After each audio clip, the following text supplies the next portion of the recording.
South Sudan is the newest country, just gaining independence in 2011. It's so new that this map is out of date and it just shows Sudan. And so where regular South Sudan would be is obviously south of Sudan. It looks mostly like this, with some differing borders because tensions are still high after independence. But I'd like to mostly focus on the human rights violations there, the good health and well-being, or their lack of, the Civil War and its history as a country, and its relationship with the U.S. So start off with the history. As it is with the country, it was always British colonization. South Sudan, when it was still part of Sudan, was invaded by the Ottoman Empire, and then it was plundered for slaves. Then, by the end of the 19th century, it was somehow exchanged back to the British Empire.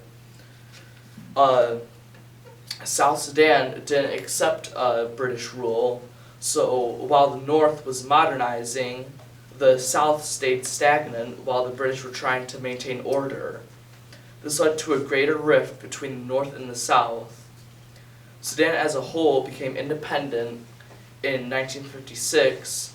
During this time, a larger rift began to form as the mostly Islamic North wanted to oppose their laws on the mainly traditional African South.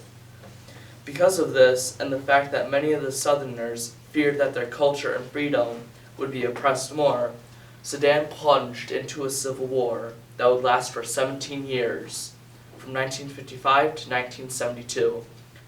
Fighting was stopped momentarily with the Addis Ababa Agreement, but then the screams of civil war would rise again, this time from 1983 to 2005. In 2005, both sides of the war would agree to the Comprehensive Peace Agreement, which ended the fighting and had both sides agree to share power. This agreement also gave them a sense of autonomy. But on January 15th of 2011, South Sudan made the final arrangements and completely seceded from Sudan. Now, with South Sudan being fully independent as a nation, they had already decided who their president would be.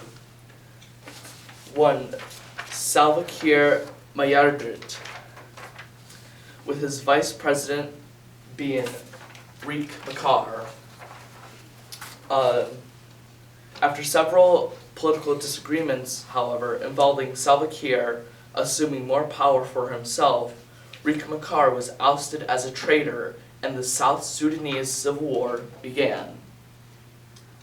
One of the major reasons for this was the large ethnic divide between the large groups of Dinka and Nuer. You see, Salva Kiir was a Dinka, and so the majority of Dinkas aligned with the state and Kiir, while on the other hand, the Nuer aligned with Machar, who he himself was a Nuer.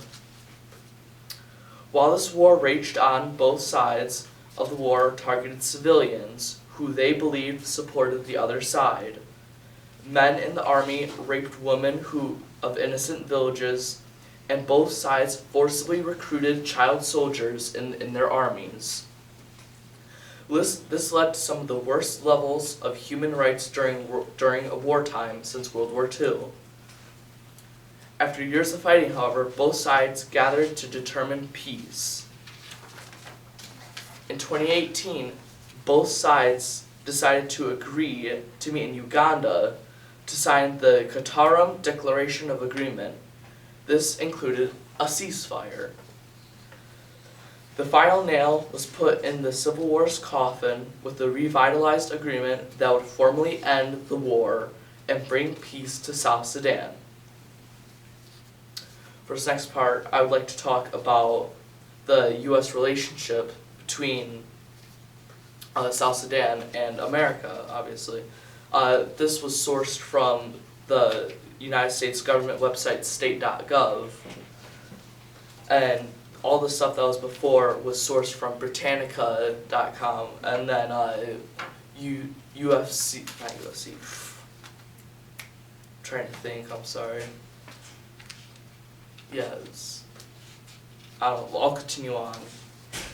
But one of the key steps in becoming a country is to get other countries to recognize you as a country.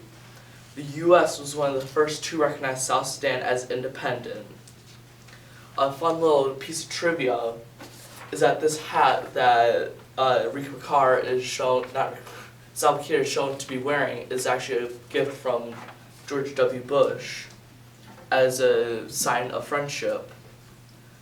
A press statement that was released in 2022 where it states, "The United States laments the failure of South Sudanese leaders to implement the commitments they have made to bring peace to South Sudan, and has consequently decided to end U.S. assistance for peace process monitoring mechanisms, effectively July 15th, as we assess next steps."